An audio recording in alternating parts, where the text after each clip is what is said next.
Bonjour, docteur Fayamil Mouno. Oui, bonjour. Vous avez décidé de recourir à la Cour constitutionnelle plutôt qu'à la rue pour les contentieux électoraux. Qu'est-ce qui explique ce choix?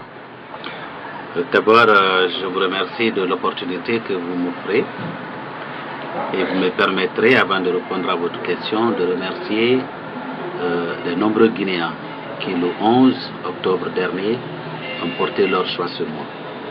Ils étaient de partout à travers le pays et de partout à travers le monde. Je leur dis sincèrement merci et je leur promets qu'ils ne seront pas déçus.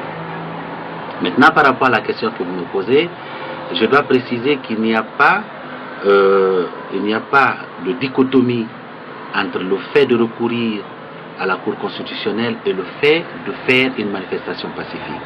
Les deux sont des droits, des libertés dans notre pays. Nous avons simplement choisi au Bloc libéral de ne pas renoncer à nos libertés, de ne pas renoncer à nos droits. C'est la Constitution qui nous en donne droit de porter nos griefs devant la Cour constitutionnelle, c'est ce que nous allons faire. Et c'est aussi le droit qui nous a été consacré par la Constitution guinéenne de faire des manifestations pacifiques. Aujourd'hui, j'interpelle les gens à éviter qu'on criminalise ce qui est un droit, ce qui est une liberté dans notre pays, pourtant consacré par notre Constitution. Justement, vous l'avez dit, manifester c'est un droit, mais on sait qu'en Guinée, les manifestations n'ont jamais été pacifiques. Alors, est-ce que très prochainement, on va vous voir dans la rue, peut-être avec le chef de file de l'opposition, qui l'a déjà dit ouvertement, il va appeler, le moment venu, ces militants à descendre dans la rue? Écoutez, je ne suis pas le leader qui va dire on ne me verra plus sur le capot d'une voiture. Comme Sidi l'a dit. Bon, en fait, le droit est un droit, j'y crois parfaitement. Parce que si je deviens président dans ce pays, je vais veiller au respect de cela. Si la Constitution guinéenne a prévu qu'il y ait des manifestations pacifiques, c'est parce que on a tiré les leçons de l'histoire et on s'est rappelé que partout dans le monde où il y a eu le progrès de l'humanité, c'est parce qu'on a permis à l'homme d'exercer une certaine liberté. S'il y a eu la décolonisation, il n'y a pas eu que des armes qu'on a utilisées pour se décoloniser. La majorité des pays à travers le monde ont réussi à se libérer de la colonisation à travers des manifestations pacifiques. Même là où les relations ont été les plus difficiles dans le monde, vous prenez le cas des États-Unis d'Amérique, où les Noirs n'avaient pas le droit de s'asseoir même autour de la même table avec les Blancs. Ce n'est pas des manifestations pacifiques qu'on est arrivé aujourd'hui à voir un Noir présider aux destinées, n'est-ce pas, de ce grand pays. Je ne vais pas renoncer ça pour mon pays et je ne vais pas renoncer ça pour le Bloc libéral. Alors justement, vous avez surpris tous les Guinéens en devenant la 4e force politique du pays. Selon vous, qu'est-ce qui explique cette montée sur l'échiquier politique? Écoutez, je crois que les Guinéens avaient soif de vérité. Les Guinéens avaient soif de changement. Nous avons dit que nous allions faire la politique autrement. Et parmi ceux qui nous ont accompagnés, n'est-ce pas, dans ce combat, c'est ceux-là qui pensent effectivement que la Guinée doit changer. Il doit y avoir une rupture. N'oubliez pas qu'il y avait 8 partis politiques qui étaient dans la coalition pour la rupture et qui me soutenaient. Les gens ne nous avaient jamais pris au sérieux parce que simplement ils n'ont pas souvent entendu parler de ces partis politiques dans les médias. Mais sachez que ce qui a commencé va se poursuivre jusqu'à ce que la Guinée soit un jour véritablement unie, qu'il y ait une véritable justice dans notre pays pour ouvrir la voie à une véritable prospérité. Alors justement, vous avez évoqué tout à l'heure le cas des partis qui ont fait alliance avec vous. C'est le cas par exemple du parti de Moussa Dadis Camara, les FPDD. Est-ce que vous pensez justement que l'alliance avec les FPDD de Moussa Dadis Camara a beaucoup pesé dans la balance en votre faveur?